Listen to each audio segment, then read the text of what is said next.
You are listening to Western Iowa's information leader, KCIM.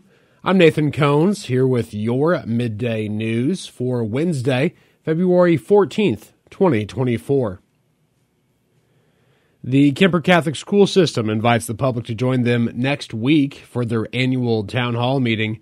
Their program begins at 6:30 p.m. on Monday, February 19th in the Kemper High School Library.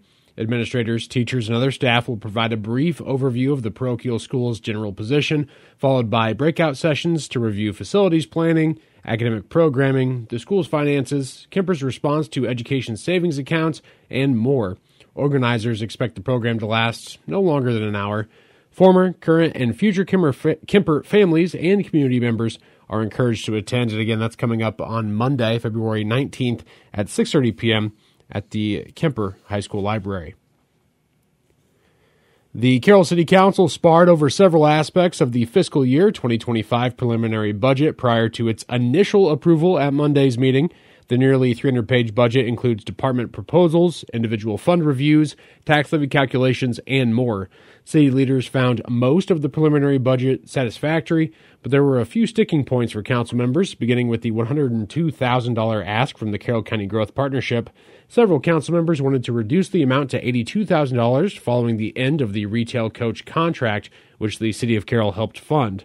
City Manager Aaron Koiker has discussed the council's concerns with CCGP staff. Talking with Kimberly at CCGP, she is comfortable with going back to the $82,000, which matches what the county is supporting. And I would recommend that the council make that motion to put the CCGP's funding at the $82,000 and change. A motion from Ward 1 Councilman Tom Bordnaro to adjust CCGP's funding from the city to $82,400 was approved unanimously. Koiker notes the Economic Development Organization is planning to add a new position to their staff, and the council will likely be asked to consider a budget amendment once the details of that posting's needs are determined. Another point of contention is a city-funded courtesy vehicle at the Arthur N. New Airport. Currently, the city leases a car for $6,600 per year from Wittrox to be used by airport customers and also pays the insurance premiums. The council had previously suggested the airport use a local cab company, rideshare apps, or accept a donation from the city of a former Carroll Police Department patrol vehicle to provide transportation, but those ideas were rejected. Ward 2 Councilman Jason Atherton moved to remove the vehicle funding from the FY25 budget, but the motion died due to a lack of a second. Ward 3 Councilman Kyle Bowers says the issue deserves further discussion for future budget years. I think it makes sense for us to look at purchasing something. If we look at a $30,000 vehicle, there's going to be some government price concessions on, say, a van. You have that paid for in 4.5 years. And you're going to probably run that thing for 10 years or so, and you still have something in the end. Right now, we're just throwing money out the window, and we're still paying for insurance. Greg Seaman, a Carroll Airport Commission member, says they need a courtesy vehicle at the airport because cab availability does not always meet customers' needs, and the community does not have a rental car company nearby. According to Seaman, the commission is tasked with running the airport, and they have the final say on its operation. I remind everybody that the airport commission operates the airport. Now, everybody can talk about you should do this, or you should do that, or you should do something else, but that decision is our decision according to the Iowa Code, and we will continue to operate that airport the way we see fit. And we believe that the present arrangement with Wittrox, and that was the low bid, the only bid we had, works. It would also work to follow Laverne Dirks' suggestion that we look into the procurement of a car for the airport's use. That would also work. And we're happy to discuss those things, but we run the airport. The council did not vote to cut the vehicle funding from the FY25 airport budget. The final issue was the proposed rehabilitation of the Graham Park band shell. The early estimates for that construction work are around $150,000, but it is not included in the FY25 budget.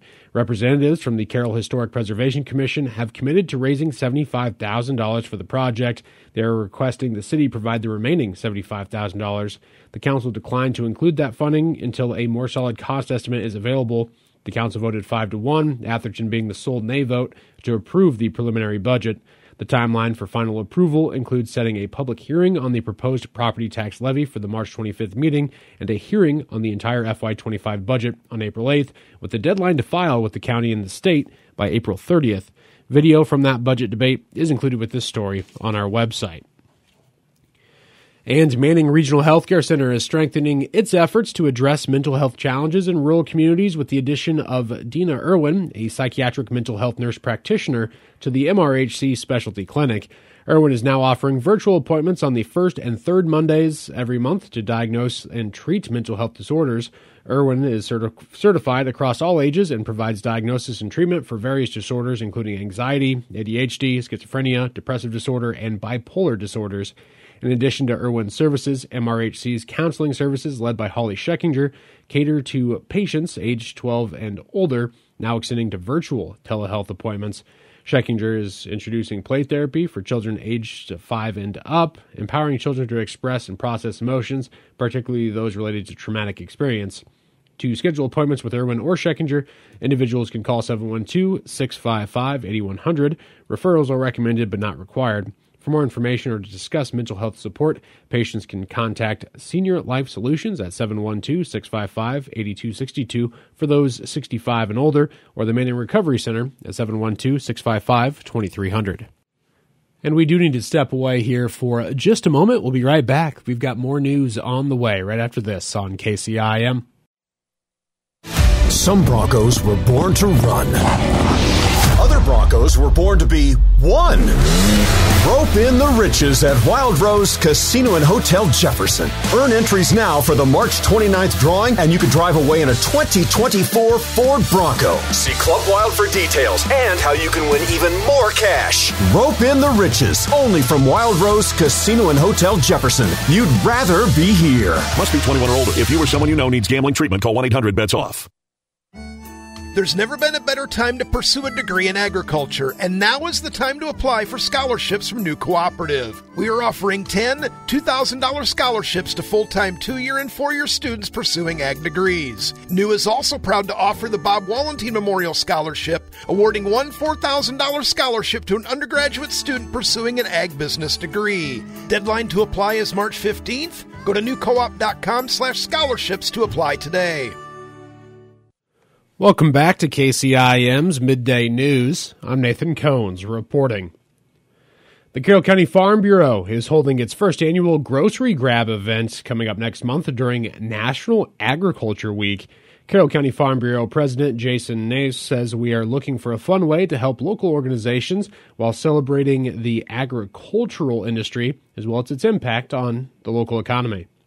We decided to start something new. We have been doing a Cram the Cab event in the past, and we wanted to change things up a little bit and do a grocery grab and try to get a little bit more of the ag businesses involved.